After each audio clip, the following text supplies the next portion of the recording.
Hello po, magandang hapon po. Real talk naman po tayo. Ito po ay usapang ah, income, monthly income at saka quarterly income.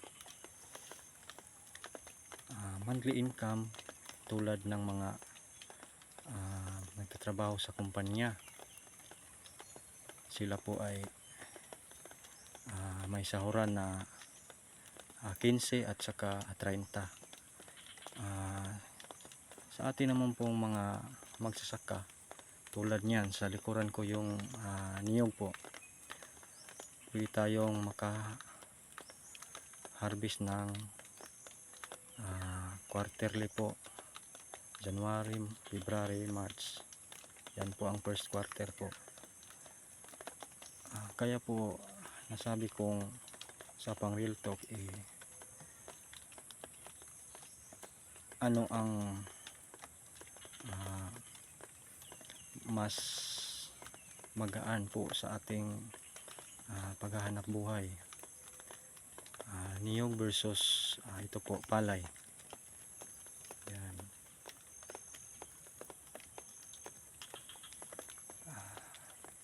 Para sa akin, ako na lang po ang sasagot sa aking tanong.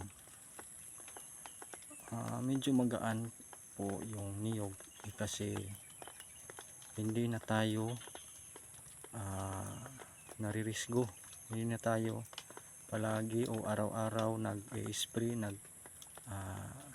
tatanim, nag-a-apply ng abono. Kaya mas pabor po tayo sa niyog po, at saka mag-abono lang tayo ng twice a year. Yun, okay na po yun. At saka mura lang po ang ating abono. Pwede 60.00 yung putas, at saka pwede naman po yung asin. Bakit po nasasabi ko na may pipiliin tayo? Sa hanap buhay po, gusto ko pong malaman na saan ang mas